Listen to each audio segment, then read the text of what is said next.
ஜூலை மாதம் 10ஆம் நாள் வெள்ளிக்கிழமை. பொதுக்காலம் வாரம் 14. வாழ்வின் வார்த்தைகள். இறை வார்த்தை உங்கள் வாழ்க்கை வழிகாட்டி. முதல் வாசகம். எங்கள் கைவினை பொருள்களை நோக்கி எங்கள் கடவுளே என்று இனி சொல்ல மாட்டோம். இறைவாக்கினர் ஓசேயா நூலிலிருந்து வாசகம். அதிகாரம் 14, இறை வார்த்தைகள் 1 முதல் 9 வரை. ஆண்டவர் கூறுவது: இஸ்ரவேலே, உன் கடவுளாகிய ஆண்டவரிடம் திரும்பி வா. நீ உன் தீச்செயலால் வீழ்ச்சியுற்றாய். இம்மொழிகளை ஏந்தி ஆண்டவரிடம் திரும்பி வந்து இவ்வாறு சொல்லுங்கள்: தீவினை அனைத்தையும் அகற்றியருளும், நன்மையானதை ஏற்றுக்கொள்ளும். நாங்கள் எங்கள் வாய்மொழியாம் கனிகளை உமக்கு அளிப்போம். அசீரியர் எங்களை விடுவிக்க மாட்டார்கள். குதிரை மேல் நாங்கள் ஏறமாட்டோம். எங்கள் கைவினை பொருள்களை நோக்கி எங்கள் கடவுளே என்று இனி சொல்ல மாட்டோம். திக்கற்றவன் உம்மிடத்தில் பரிவை பெறுகிறான் எனச் சொல்லுங்கள். அவர்களுடைய பற்றுறுதியின்மையை நான் குணமாக்குவேன். அவர்கள் மேல் உளமாற அன்பு கூர்வேன். அவர்கள் மேலிருந்த என் சினம் தணிந்து விட்டது. நான் இஸ்ரேலுக்கு பனி போல் இருப்பேன். அவன் லீலி போல் மலருவான். லெபனோனின் மரம் போல் வேரூன்றி நிற்பான். அவனுடைய கிளைகள் விரிந்து பரவும். அவன் பொலிவு ஒலிவ மரம் போல் இருக்கும். லெபனோனைப் போல் அவன் நறுமணம் பரப்புவான். அவர்கள் திரும்பி வந்து என் நிழலில் குடியிருப்பார்கள். கோதுமை போல் தலை தோங்குவார்கள். திராட்சை கொடி போல் செழிப்படைவார்கள். லெபனோனின் திராட்சை ரசம் போல் அவர்களது புகழ் விளங்கும். இனிமேல் எப்ராஹிமுக்கு சிலைகள் எதற்கு? நானே அவனுக்கு செவிசாய்த்து அவன் மேல் அக்கறை கொண்டுள்ளேன். நான் பசுமையான தேவதாரு மரம் போன்றவன். உன் கனி எல்லாம் என்னிடமிருந்தே வரும். ஞானம் நிறைந்தவன் எவனோ அவன் இவற்றை உணர்ந்து கொள்ளட்டும். பகுத்தறிவு உள்ளவன் எவனோ அவன் இவற்றை அறிந்து கொள்ளட்டும். ஆண்டவரின் நெறிகள் நேர்மையானவை. நேர்மையானவர்கள் அவற்றை பின்பற்றி நடக்கிறார்கள். மீறுகிறவர்கள் அவற்றில் இடறி விழுகின்றார்கள். ஆண்டவரின் அருள்வாக்கு. இறைவனுக்கு நன்றி. திருப்பாடல் 51. பல்லவி.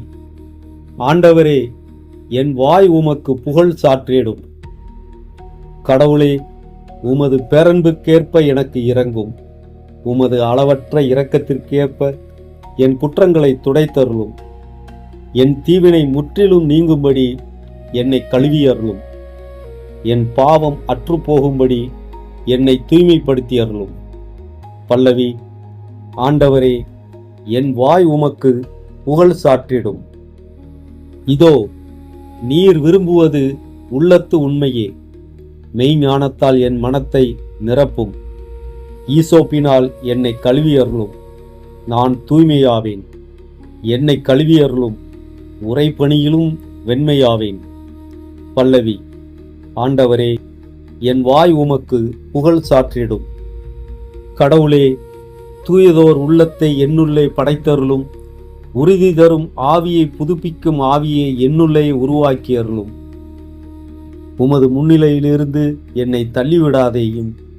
உமது தூய ஆவியை என்னிடமிருந்து எடுத்து விடாதேயும். பல்லவி. ஆண்டவரே, என் வாய் உமக்கு புகழ் சாற்றிடும்.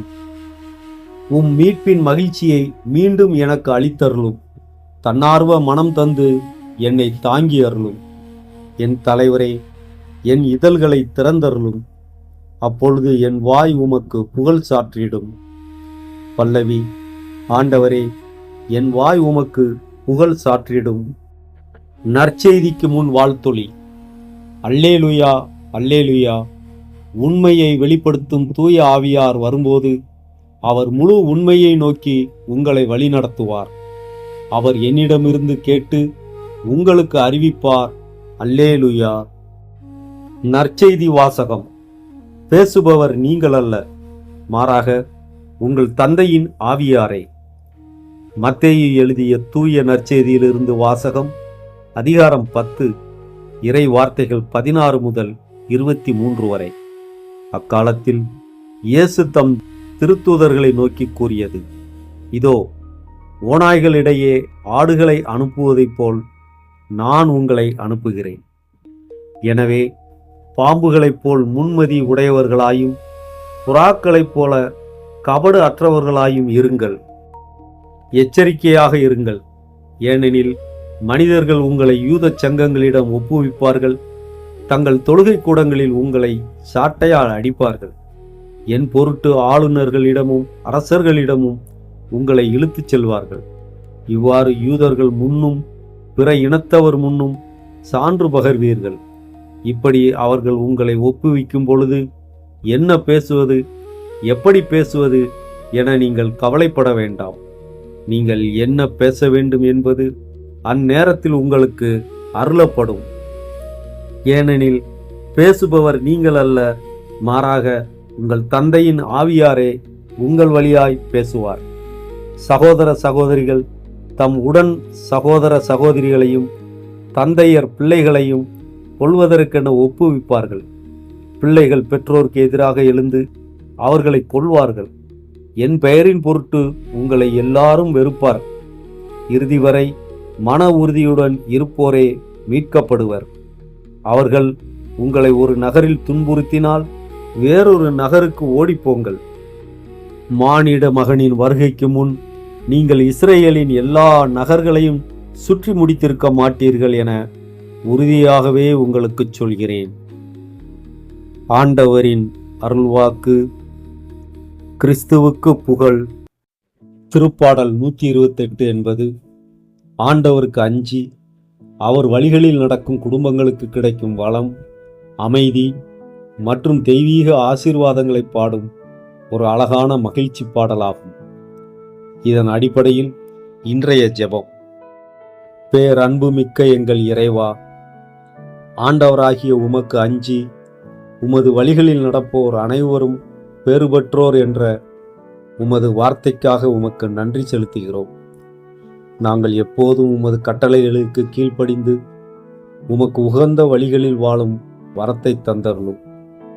உமது மீதான தூய பயமும் பக்தியும் எங்கள் இதயங்களில் எப்போதும் நிலைத்திருக்கச் செய்தருளும். வழங்குவதில் வள்ளலாகிய ஆண்டவரே, உன் கை உழைப்பின் பயனை நீ உண்பாய். நீ நற்பேறு பெறுவாய். உனக்கு நலம் விளையும் என்று நீர் வாக்கு கொடுத்துள்ளீர். நாங்கள் செய்யும் தொழில்களையும் எங்கள் கைகளின் பிரயாசங்களையும் ஆசீர்வதிப்பீராக.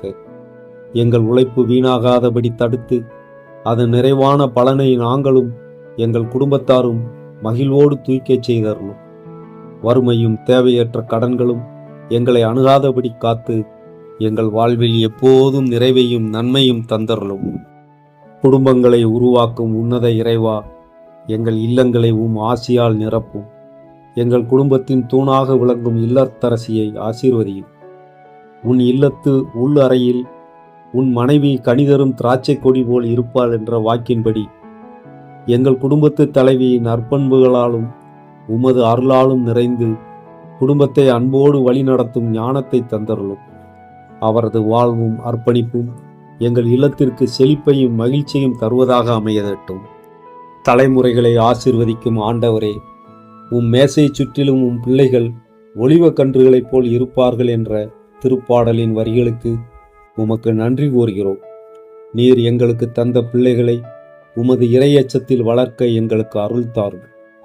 அவர்கள் இளமையிலேயே நல்ல அறிவிலும் நற்பண்புகளிலும் வளர்ந்து ஒளிவ கன்றுகளைப் போல பசுமையோடும் பலமுள்ளவர்களாகவும் உமது திருச்சபைக்கும் சமூகத்திற்கும் பயனுள்ளவர்களாகவும் வளரச் செய்தருளும்.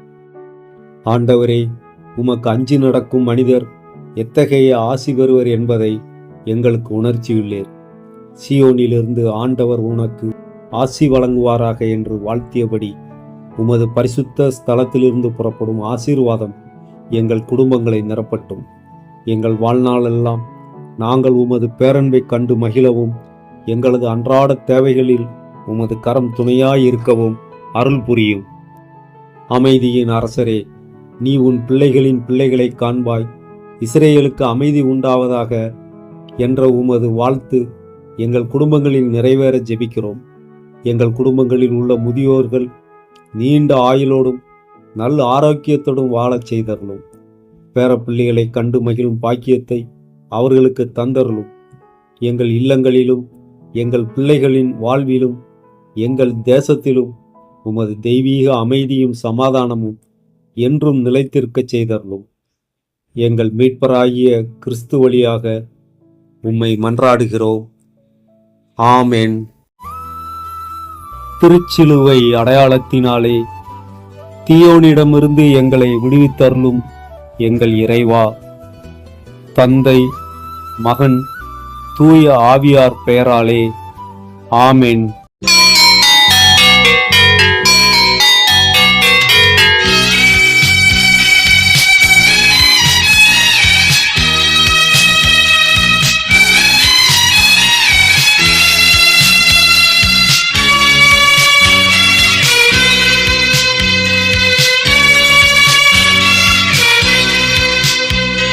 சிறகுகள் நிழலில் எந்நாளும் என்னை அரவணைத்திடு இறைவா.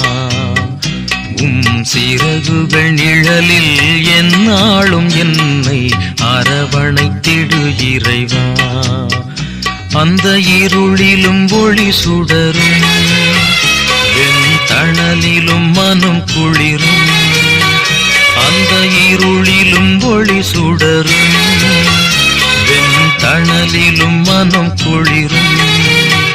உந்தன் கண்களின் இமைப்போ எந்நாளும் என்னை காத்திடு என் இறைவா. சிறகுகள் நிழலில் எந்நாளும் என்னை அரவணைத்திடு இறைவா.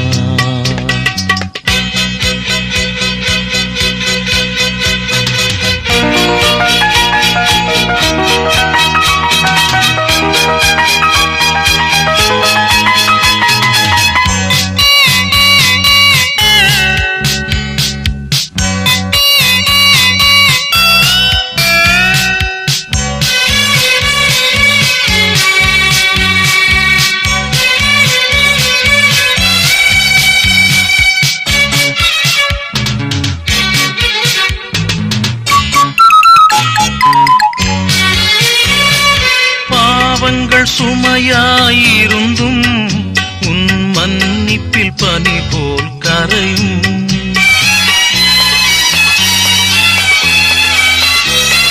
பாவங்கள் சுமையாயிருந்தும் உன் மன்னிப்பில் பனி போல் கரையும்.